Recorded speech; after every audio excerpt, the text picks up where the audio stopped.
महर्षि उड़िया बाबा को भी एक उपासक ने प्रश्न किया था कि महाराज जी मन कैसे रुके। तो उड़िया बाबा ने उत्तर दिया, नियम पालन से। यदि हम नियम पर दृढ़ रहें तो मन हमारा क्या कर सकता है। नियम तो परमात्मा देखता है, हम लोग नियम पर दृढ़ नहीं रहते, इसी से हमारे देश की दुर्दशा है। संध्या वंदन तक का नियम जाता रहा है, भजन करने के लिए नियम की बड़ी आवश्यकता। हाँ, बड़े नियम की आवश्यकता है। तो जैसे प्रातः काल से सायंकाल तक की हर व्यक्ति की अपनी एक दिनचर्या होनी चाहिए। ऐसा नहीं कि आज हम 4 बजे उठे, कल 7 बजे उठे, पर फिर मन को आप कंट्रोल नहीं कर पाएंगे। मन के लिए एक दिनचर्या होनी चाहिए कि हमको 10 बजे सोना है, 4 बजे उठ जाना है, तो फिर 4 से 4:15 नहीं होना चाहिए, 4 बजे उठ जाना, ऐसा नियम बना ले। और उठ करके हमको थोड़ी देर नाम जप करना है, थोड़ी देर हमें वाणी जी का गायन करना है, थोड़ी देर हमें ध्यान, एक अपनी दिनचर्या। फिर हम अपने संसार के कार्य के नियम, जो संसार के कार्य हैं, उनको भी करते हुए भगवान को समर्पित करें। जैसे जो पद में है, जो आपको राष्ट्र सेवा मिली है, जो आपको समाज सेवा के पद मिले हैं, या आपको जो घर की सेवा के कार्य मिले हैं, उनमें बहुत धर्म पूर्वक आचरण होना चाहिए।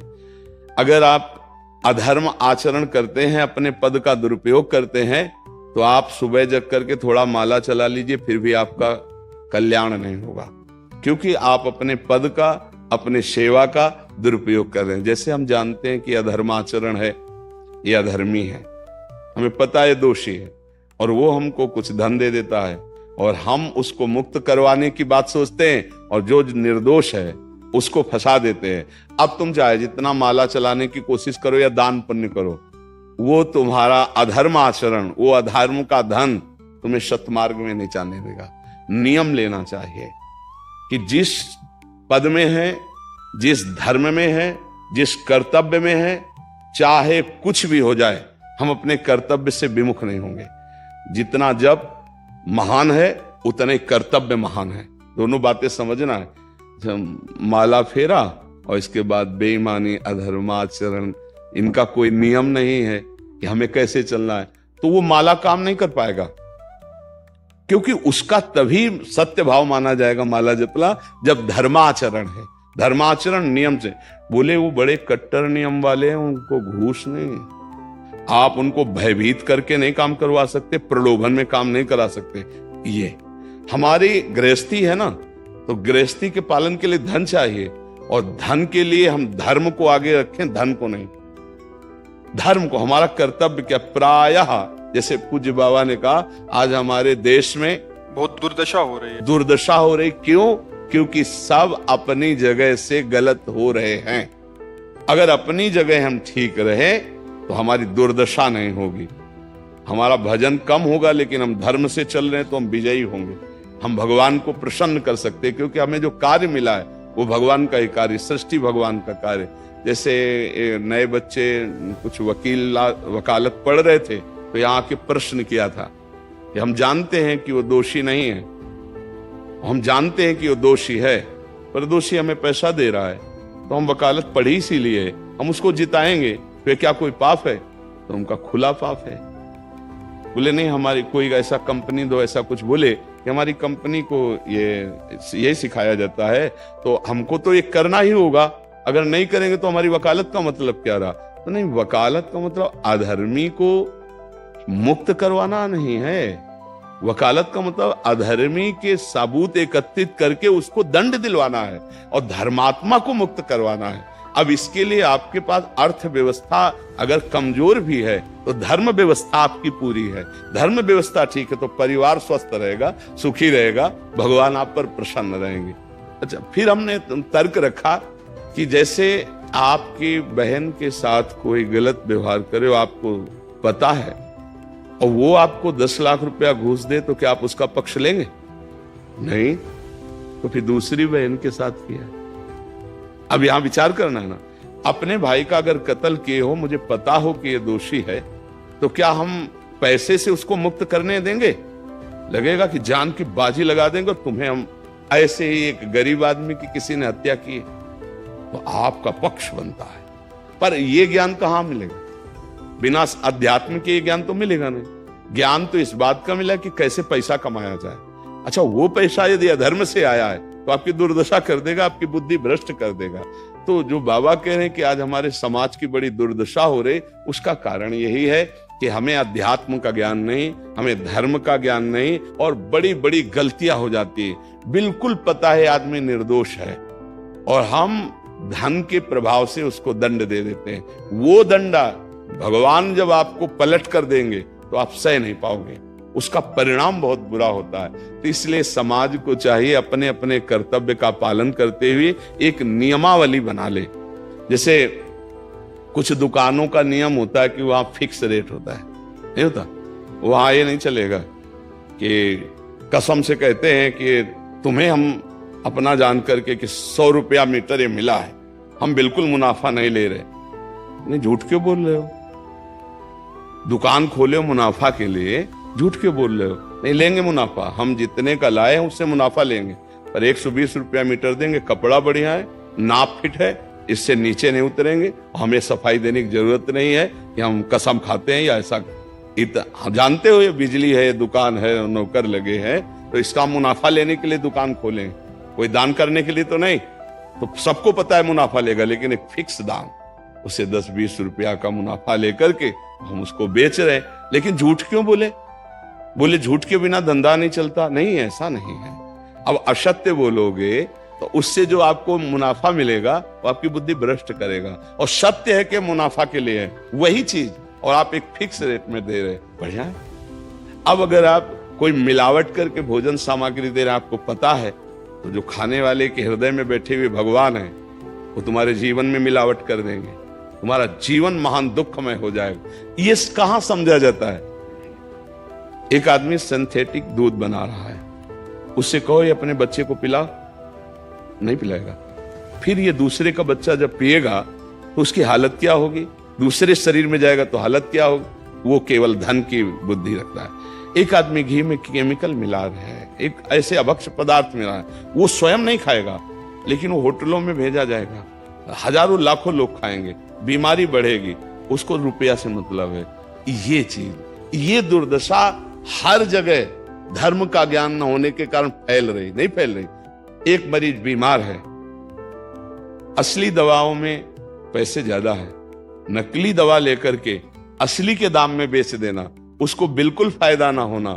लेकिन परमात्मा देख रहा है, तुम जानते हो नकली दवा है, वो तो नहीं जानता बेचारा, ज्यादा पढ़े लिखे नहीं, किसान आदमी गांव का आया है, तुमने दे दिया और उसने पैसा दिया असली के। अब वो पैसा तुम्हारी बुद्धि भ्रष्ट करेगा, तुम्हारे परिवार में कलह पैदा करेगा और तुम्हारा पतन कर देगा। ऐसे हर डिपार्टमेंट में, हर विषय में यदि हम अपने धर्म से चले, अपने सत्य से चले और थोड़ा भी भजन होगा, वो आपको उत्तम गति प्रदान करेगा। पर ऐसा कहां समझ में आ रहा? अध्यात्म के बिना भला ऐसा समझ में आएगा? तो इसीलिए कह रहे हैं हमारे देश की दुर्दशा हो गई। पूर्वजों में पहले यह था कि हमारा धर्म नहीं जाना चाहिए चाहे प्राण चले जाए, हमारा चरित्र नहीं जाना चाहिए चाहे सर्वस्व नष्ट हो जाए। आज इसकी कोई परवाह नहीं, तो उसी से बुद्धि भ्रष्ट हो जाती है, जीवन एक पशुवत आचरण वाला हो जाता है, और वो अपने को बड़ा सुखी समझने लगते हैं कि हमारे पास बड़ा वैभव है। लेकिन प्यारे, उस दिन को याद करो जिस दिन तुम्हारा आखिरी समय होगा, ना तुम्हारा फार्म हाउस जाएगा, ना महल तुम्हारा जाएगा, ना बैंक बैलेंस जाएगा, ना कोई व्यक्ति, और ना ये शरीर। अब तुम्हारे कर्म तुमको भोगवाएंगे। उस समय की कौन याद करता है? अगर उस समय की याद हो तो भय लग जाए कि नहीं नहीं, पाप नहीं करूंगा, क्योंकि जाना है यहां से। अच्छा, कब जाना कुछ पता नहीं है, किसी भी समय ट्रांसफर हो सकता है इस शरीर से।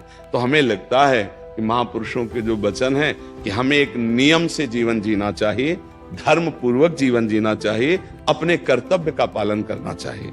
जो हमारे लिए कर्तव्य, आज प्रायः धन प्रधान बुद्धि होने के कारण कर्तव्य स्वाहा हो रहा है। एक विद्यालय में विद्यार्थी के लिए जो गुरु पद में बैठा, उसका क्या कर्तव्य है? वो अपने कर्तव्य को भूला हुआ है। भला छोटे छोटे विद्यार्थियों को, जिनकी नींव पूरे राष्ट्र सेवा में, समाज सेवा में ये बन सकते हैं, अगर उनको हम सही शिक्षा नहीं दी तो उनका पूरा जीवन बर्बाद हो जाएगा। अगर उनको हम गलत सपोर्ट कर दिए तो उनका पूरा जीवन बर्बाद, क्योंकि नया जीवन है। और जगह जगह अपने अपने कर्तव्यों का यदि पालन किया जाए तो पूरा समाज सुखी हो जाए। लेकिन कर्तव्यहीनता आ रही, कोई अपने कर्तव्य को नहीं समझ रहा है। तो यही बात महापुरुष जनों को दुख लगता है कि अगर सब अपने कर्तव्य का पालन करें, धर्म का पालन करें, भगवान का नाम जप करें तो सब सुखी हो जाए। सुख सब चाहते हैं और आचरण दुख वाले करते, इसीलिए सुख नहीं मिल रहा है, परिणाम में हमें दुख मिल रहा है। सच्ची मानना वो रुपया पूरे परिवार में अशांति पैदा कर देगा। और धर्म पूर्वक 100 रुपया लाओगे और 4-5 परिवार के बैठ के नमक रोटी खाओगे, आनंद से सोओगे, बड़ा प्यार रहेगा, भगवान की कृपा रहेगी। पर ये बात समझ में नहीं आती है। तो ये वृत्ति अगर छोड़ी ना जाएगी तो कुछ भी कर लो, कहीं भी दान पुण्य कर लो, लाभ नहीं मिलेगा। अगर दान देने की बात कही गई है तो धर्म पूर्वक कमाए हुए धन से। अगर आप मेहनत से कमाए हो ना, 10 रुपया दे दोगे ना, तो 10 रुपये का वो आटा लाके अगर 2 रोटी खाएगा तो खूब वजन होगा। और आप 1 लाख रुपया बेईमानी का रख दोगे ना, तो बैठे बैठे वो गंदा ही सोचेगा, वजन नहीं होगा। उसका गंदा सोचना और आपका गंदा करना दोनों मिल करके, उसके कारण भी तो आप बने ना, तो आपका ही पतन हो जाएगा। उसको तो भगवान बचा लेंगे क्योंकि भगवान की शरण में है। तो मुझे लगता है अधर्म के धन से कभी किसी को लाभ नहीं मिलता। तो अपने कर्तव्य का पालन करते हुए यदि नाम जप किया जाए तो बहुत जल्दी हमको लाभ प्राप्त हो जाए। बहुत सुंदर मतलब ये चर्चा होती है। अगर आप लोग इसको धारण कर ले तो निहाल हो जाएंगे। सच्ची कह रहे, ये जो बातें हैं ये बहुत सुंदर जीवन को पुष्ट करने वाली हैं, पर आप धारण कर लें तो बात है। नहीं तो जैसे लाभ दिखाई दे रहा 50,000, तो ये बातें भूल जाओगे, ये बातें अच्छी नहीं लगेंगी। हे यार, बहुत बढ़िया काम घर में आएगा, पर हमारी ये बात ध्यान रखना, वो 50,000 घर में अशांति पैदा कर देगा। सच्ची मानना, आप धर्म से चलना, धर्म से चलोगे तो भगवान तुम्हारी रक्षा में रहेंगे। अधर्माचरण, देखो कैसी कैसी घटनाएं होती हैं। बढ़िया कार है, फिल्मी गाना लगाए चल रहे हैं, और वो एक्सीडेंट हुआ, आग लग गई, बाहर निकल ही नहीं पाए, वो अंदर ही जल गए। क्या हुआ? ये करोड़ों रुपए की कार भूंज दिया तुमको अंदर ही बैठा के, धू धू करके आग लग गई, अंदर जल।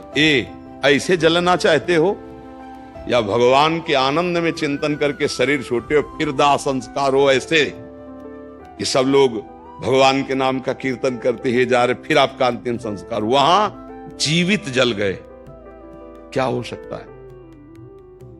एक एक पल तुम्हारे कर्म का हिसाब होगा, एक एक सेकंड का। ऐसे कर्म करो कि हमारा अच्छा हिसाब हो, बुरा हिसाब। ये मत समझो कोई देख नहीं रहा, वो देख रहा है जिसको हिसाब कर रहा है, वो देख रहा है। उसके लिए कोई वकील या किसी सबूत की जरूरत नहीं होती, वो सर्वांतर्यामी आपके अंदर बैठे ही देख रहा है। तो सदैव जैसे ये सत्संग सुन रहे हैं, तो अगर हाथ जोड़ के प्रार्थना है, थोड़ी भी बात मान लोगे तो आप सच्चे सुख के मार्ग में चलने लगोगे। नहीं तो भाई बहुत गंदी हवा चल रही है, माया की बहुत गंदगी ऐसी फैल रही, कलिकाल है ना, कि ये बातें किसी को पसंद नहीं आती। वो बात बताओ कि हम कितना रुपया कमा ले, कैसे कितने भोग भोग ले, और वो अध्यात्म में नहीं है। आपको सच धोखे में मत रहना, अध्यात्म में है। जितना आप धर्म से चलोगे उतना सुखी होगे, और लोक में है जितना धन मिल जाएगा उतना सुखी माना जाएगा। लेकिन वो सुख नहीं है, वो चंद मिनट के लिए हाइलोजन की तरह जलेगा, फ्यूज हो जाएगा। और धर्मात्मा दीपक की तरह जलेगा, पर बहुत काल तक चलता रहेगा। इन बातों का चिंतन कीजिए, खूब नाम जप कीजिए और भगवान के भरोसे रहिए, गंदे आचरण मत कीजिए।